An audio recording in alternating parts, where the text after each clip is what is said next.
경기도 성남의 한 아파트에서 70대 여성 2명이 숨진 채 발견됐습니다.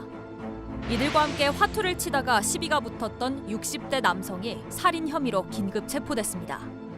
이웃 사이에 벌어진 살인 사건을 파헤쳐봅니다. 어제 경기도 분당의 한 아파트에서 70대 여성 2명이 흉기에 찔려 숨진 채 발견됐습니다.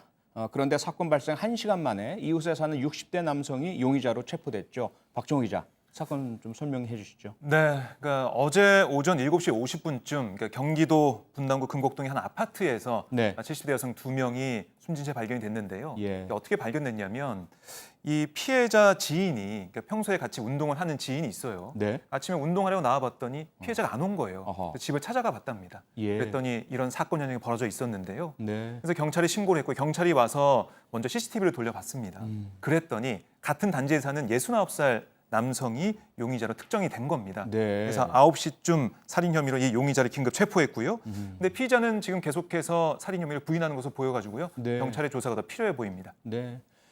백성우 변호사, 그런데 이 용의자 60대 남성이 사건 전날에 피해자와 다른 여성들과 함께 화투를 친 사실이 알려졌다면서요? 네, 맞습니다. 지금 이 피해자 두 분의 사체가 발견된 게 20일 날 오전 7시 되잖아요. 19일 날 밤에 이 피해자 2명, 그리고 지금 이 피의자인 60대 남성 또 다른 이웃 주민 2명이 총 5명이 화투를 친 것으로 확인이 됐습니다. 근데 그 화투를 쳤는데 일단은 그 화투 그게 도박의 큰 규모로 보기는 어렵고 우리가 보통 고스톱을 칠 때 점 100원 정도면 그냥 일시오락 정도라고 보통 얘기를 많이 하지 않습니까? 그 정도 수준의 화투를 쳤던 것으로 지금 알려지고 있습니다. 박정호 기자, 그런데 이 남성이 화투를 치던 중에 경찰에 신고했고 자기도 도박을 했으니 자기를 포함해서 이 도박죄 잡아가라 이렇게 했다면서요? 그렇습니다. 그러니까 화투를 친 19일 밤에 경찰에 신고를 한 거예요. 여기 불법 도박하고 있다, 도박하고 있다, 다 잡아가라 하고 신고를 해서 정말 경찰이 왔습니다. 그러니까 경찰이 와서 보니까 이게 도박으로는 안 보이는 상황이 됐고요. 증거도 없었어요. 그래서 이거는 증거가 없고 불법 도박이라고 볼 수가 없다라고 얘기를 하니까 60대 남성이 또 막 화를 낸 거죠. 이거 다 체포해야 되는데 신고했는데 어떻게 된 거냐 막 따지는 그런 상황도 있었을 걸 추정이 되는데요. 경찰이 뭐 그래서 이제 우린 철수하겠다. 이거는 도박이라고 볼 수 없다라고 나오고 있는데 그때 좀 신기한 좀 상상할 수 없는 일이 벌어집니다. 60대 남성이 재차 경찰에 전화해서 내가 칼을 들고 있다. 협박 혐의를 스스로 알린 거예요. 그래서 경찰이 다시 집으로 가서 남성을 특수협박 혐의로 체포해서 분당 경찰서로 데리고 갑니다. 뭐 참 상상할 수 없는 전개가 벌어진 그렇게 거죠. 데리고 갔는데 백 변호사, 문제는 처음에 도박 신고를 했고 재차 다시 칼을 들고 있다가 나를 잡아가라 이렇게 해서 특수협박죄로 체포해 갔는데 금방 또 경찰이 풀어줬다고요? 근데 사실 이거는 이 상황만 가지고 아직은 경찰을 비판하기는 좀 이르다는 생각이 듭니다. 왜냐하면 그 당시에 이 60대 남성이 칼을 들고 있다, 나를 잡아가라고 전화해서 가보니 진짜 칼을 들고 있긴 했습니다만 일단 협박은 말로만 했고요. 그 외에 특정하게 무슨 폭력을 행사한 그런 정황은 전혀 없었습니다.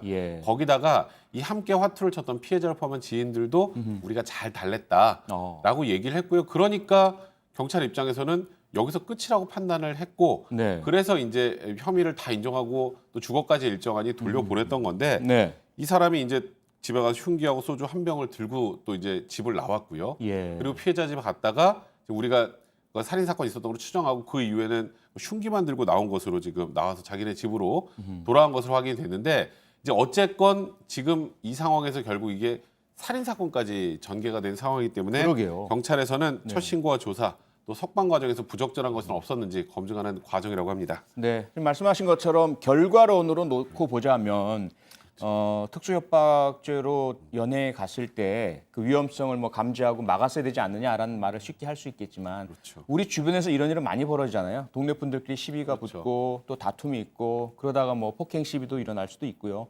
그런 모든 경우에 다 뭐 체포한다든지 구속영장을 발부받을 수는 없는 거 아니겠습니까? 참 어려운 상황인 것 같고 조금 더 면밀하게 조사를 해봐야 될 것 같고요. 경찰청장도 그래서 좀 더 사실관계를 명확하게 조사를 하겠다 이렇게 발표를 했죠. 그렇습니다. 기자간담회에서 얘기를 했습니다. 그래서 뭐 앞으로도 조사를 할 것 같고요. 그러니까 이걸 보면 사실 많은 분들이 뭐 이런 지적도 하더라고요. 그 예전에 강서구 PC방 살인 사건을 보면 그때도 경찰이 뭐 이 그 형제를 뭐 귀가시키거나 이러지 않고 밖에 나가는 것만 보고 네. 바로 돌아가서 그 다음에 흉기를 다시 가져와서 그 사건이 있지 않았냐. 그렇죠. 김성수 사건이었죠. 그렇습니다. 예, 예. 경찰이 조금 더 면밀하게 봤어야 되는 거 아니야. 이런 의견도 있습니다. 네네. 그런데 문제는 도대체 왜 이런 일이 벌어졌을까? 아직까지 뭐 조사가 안 끝났으니까 우리가 뭐 사실관계를 다 알 수는 없지만 백성무 변호사도 일선에서 사건을 많이 접하시잖아요. 네. 그런데 이 뭐 좀 100원이라면 뭐 많다고 볼 분도 계시긴 하겠지만 일반적으로 그렇게 큰 액수는 아닌데 어떻게 해서 자기가 다시 경찰에 신고하고 협박하고 살인까지 이어지는 일이 벌어졌을까요? 사실 이거를 뭐 우리가 도박죄로 처벌될 만한 도박이라고 단언하기 좀 어렵습니다만 네. 이 도박의 규모는 크게 중요하지 않은 것 같더라고요. 아, 그렇죠. 사람들 간의 시비를 보면 네. 이 도박의 규모보다 그 과정에서 이제 생기는 이 사실 100원을 잃어도 화가 나는 게 사람 심리란 말이죠. 예, 예. 이제 그 과정에서 어떤 일이 있었는지 저희가 좀 더 확인을 해봐야겠습니다만 네.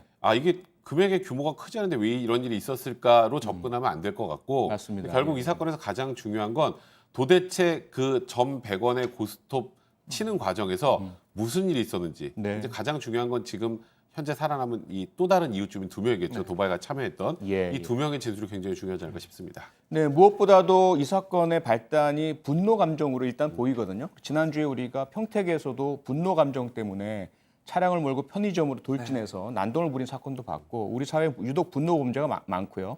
이 분노에 대해서 만약에 조절이 좀 어려운 분이 계시다면 이렇게 강력 사건 저지르기 전에 꼭 제발 좀 상담 치료를 받았으면 좋겠습니다. 네. 가장 큰 이제 문제가 현재로 봐선 백 변호사 이 사건에 대한 입증 아니겠습니까? 그렇죠. 본인이 부인을 한다면서요. 그럼 결국 입증을 해야 될 텐데 증거라든지 이런 것들 어떻게 보세요? 지금 뭐 일단은 CCTV에 흉기와 소주를 가지고 들어갔다가 흉기만 들고 나온 것도 지금 확인이 됐고요. 네. 그리고 다른 사람이 또 그 집에 들어갔을 가능성 뭐 CCTV 상으로 사실 가능성이 그렇게 높아 보이진 않은 상황이고 그렇죠. 그렇다면 일단은 지금 현 시점에서는 뭐 살인 동기도 지금 동기는 좀 불분명한 상황입니다만 예. 동기는 뭐 지금 그 집에 있었던 또 다른 이웃 주민 2명의 진술이나 네. 그날 이제 화투판 안에서 있었던 일들은 좀 체크를 해봐야 될 것이고 네. 현 시점에서 지금 뭐 부인한다고 하더라도 그 다른 제3의 인물이 침입할 가능성이 별로 없는 상황이고 예. 흉기까지 모두 다 어느 정도 CCTV 통해서 확인이 됐다면 지금 시점에서 입증의 어려움은 그렇게 크게 어렵진 않을 것 같은데 이 60대 남성이 지금 부인하는 이유도 좀 체크를 해봐야 되지 않을까 싶습니다. 네.